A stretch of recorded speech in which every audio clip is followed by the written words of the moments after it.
So guys, ito pala yung content natin ngayon, isang super safari. Ito yung damit niya sa harap. Medyo malaki ang tama nito kasi tinamaan yung chassis niya. Ngayon, ituturo ko sa inyo kung paano gawin to. Kung paano umpisahan. Kasi tinamaan yung chassis niya, bali ilalagay ko siya sa liner, doon ko siya babatakin. Pero gagawin ko siyang dalawang video kasi napakalaking trabaho nito. So yun, stay tuned lang kayo guys.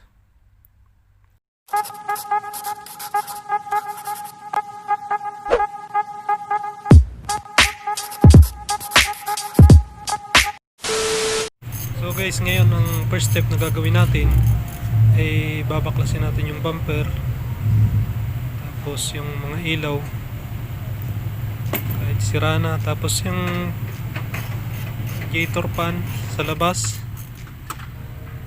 para maluwag yung mekaniko na magtanggal ng radiator tapos condenser. Tapos ipapakalas na rin natin yung mga ibang ano nya gamit, tulad ng mga air cleaner nya. Tapos papatanggal natin yung preyon kasi may preyon pa siya.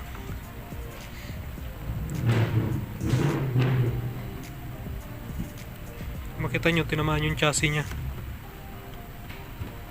Ayan o. So gagawin natin yan. Bali kakabit ko siya sa liner para mabatak yung chassis. Pero unahin ko muna yung body para may guide ako para sa chassis. So stay tuned lang kayo guys. Panoorin nyo lang kung paano gawin. Yan, kung makikita nyo yung damage niya, yung chassis niya. Yung chassis ito na gumaraw papunta rito. Yan siya. Makita nyo yung chassis nakabaling papunta sa kaliwa kasi tinamaan siya dito sa ilalim. Ayan, makita nyo ito, yung hook nya nasira. Ibig sabihin yung chassis nya tumaas, kaya medyo malaki yung damage nito.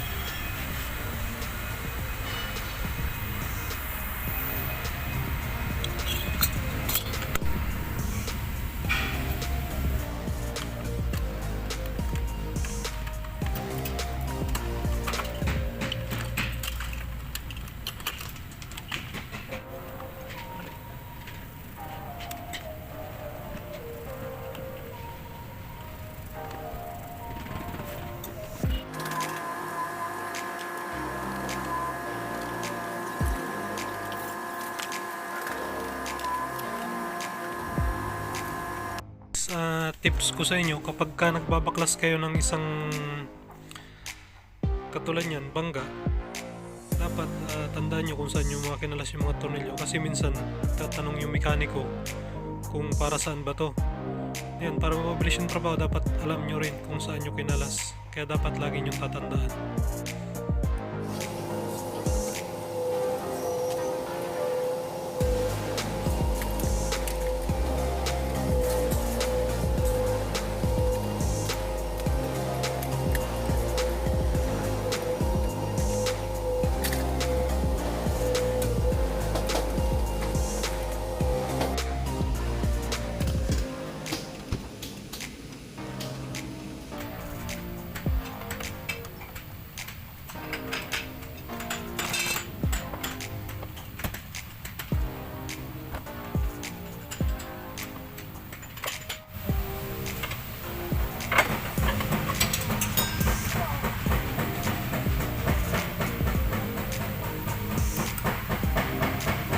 Pagkatapos kung nakalas yung ano guys, yung mga ilaw, bumper, hood, ganyan, kailangan ko munang hilahin tong frame kasi naipit yung radiator, condenser sa yung shroud nya.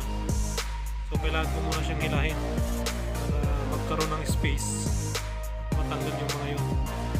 Pero dito kasi nagtatanggal ng mekaniko, hindi na ako, kaya bali hilahin ko lang siya yung frame para magkaroon ng access yung mekaniko na matanggal yung mga yan.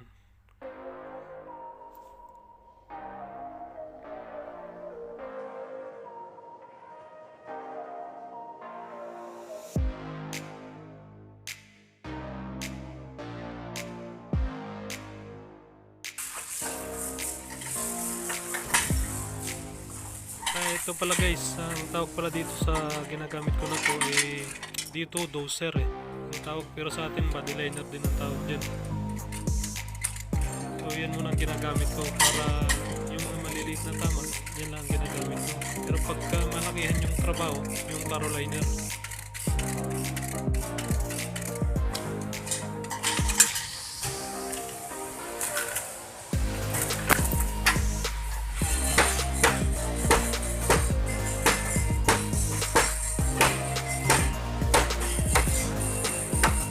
Guys, tapos nang hatak yung frame, bibigay ko muna sa mekaniko para kalasin yung mga dapat kalasin, yung mga kasagabal dun sa gagawin natin, yung pagre-repair dito sa fender frame nya sa left side.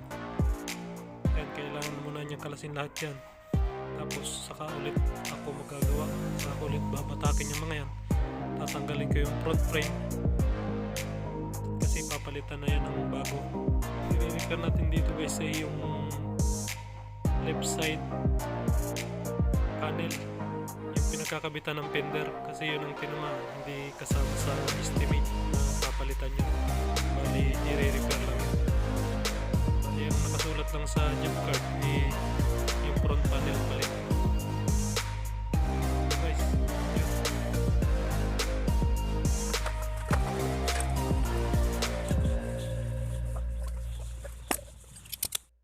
So ngayon guys, pwede na natin siyang hilahin kasi nakalas na yung mga dapat kalasin, yung mga kasagabal sa gagawin natin. Makita nyo may tama siya sa sa gilid, pumasok siya gawa ng impact ng pagkabangga niya.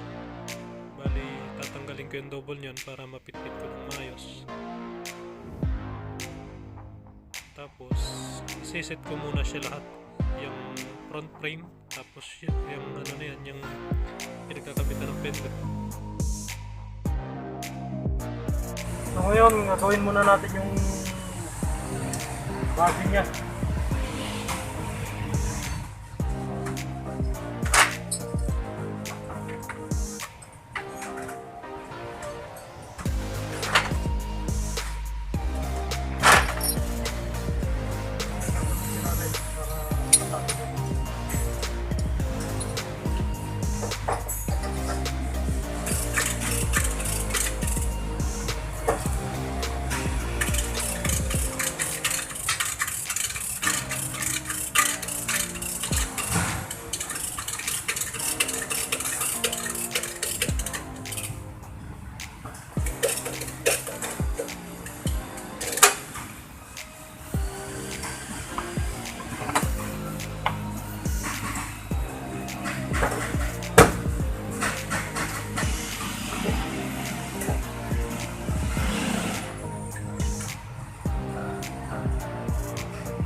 Medyo okay na, finish na lang siya ngayon.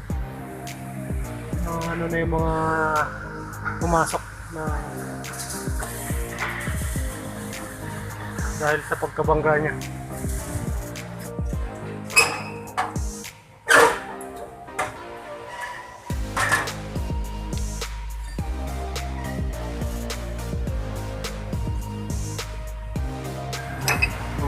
Ito yung i-repair natin bago natin ibalik yung bagong frame. Yun yung panel, inner panel, kabilaan. Ito i-repair to kasi tumasok isa. Gamitan natin ng claro liner yan.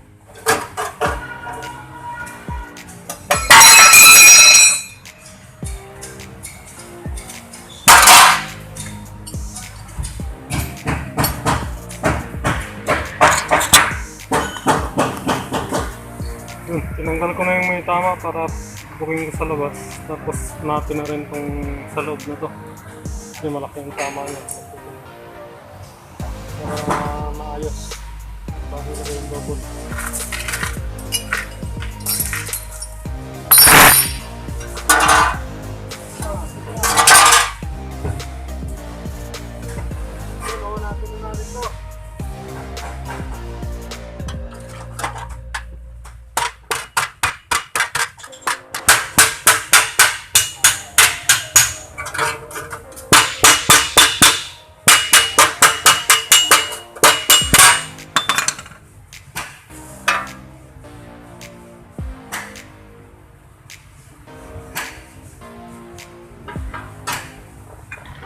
Gawa ng ganito.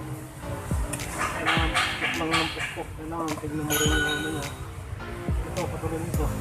Kailangan diretso siya. Pwede mo lang siya basta mapatignan mo kung tama mo yung pagpukpok mo, tama yung pinagpukpok mo. Kasi pag nagkamali ka, isa lang mo siya, mas mahirap siya ibalik.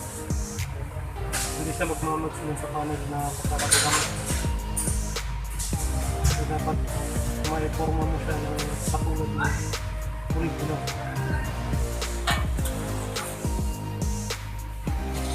Atin din yung mga lukot niya para may lagay yung doble.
Na, napit-pit na natin.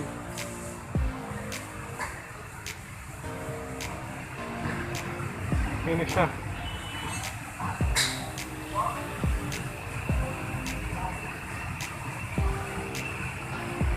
Bali magbabalik tayo ng double ngayon.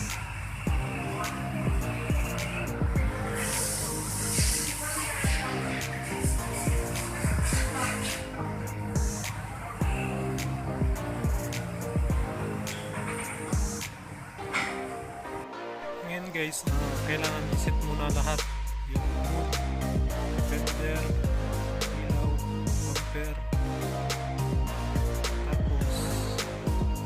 Pagkatapos nun, pag naiset mo na lahat yun, kuha mo na yung alignment nya, kakalasin ulit siya para ma-repair naman yung chassis. Kasi yung inalign mo na yun, yung inalign mo yung frame na yan, tapos yung mga fender, hood, yun ang magiging guide mo para dun sa chassis. Kasi yung frame na yan, dapat pantay siya dun sa chassis. Kasi oras na mali yung sukat dyan, misalign yan, hood sa fender, hindi mo makukuha yung alignment yan. Mas mahihirapan ka. Kaya kailangan unatin muna yung body para may guide ka na para dun sa chassis na hihilahin mo. Mas mabilis mo siyang makukuha, mas mabilis mo siyang matatapos pagkain. Ito, kung kita mo na i-align ko na yung ilaw, hood, fender, grills, pati yung bumper na i-align ko rin yun. Tapos pagka na-align ko na lahat yun, tatanggalin ko ulit. Pero naka-screw na yun, may marka na yun. Bago ko siya tanggalin, naka-screw na yan. Hindi ko lang napakita sa video sa inyo, pero may screw na yan, naka-screw na yan. Kaya oras na binalik ko yan, isusundan ko na lang yung mga screw na ginawa kong guide. Tapos habang hinihila ko yung chassis, sinusukat ko yung frame na yan sa chassis para mabilis ko siyang makuha yung alignment.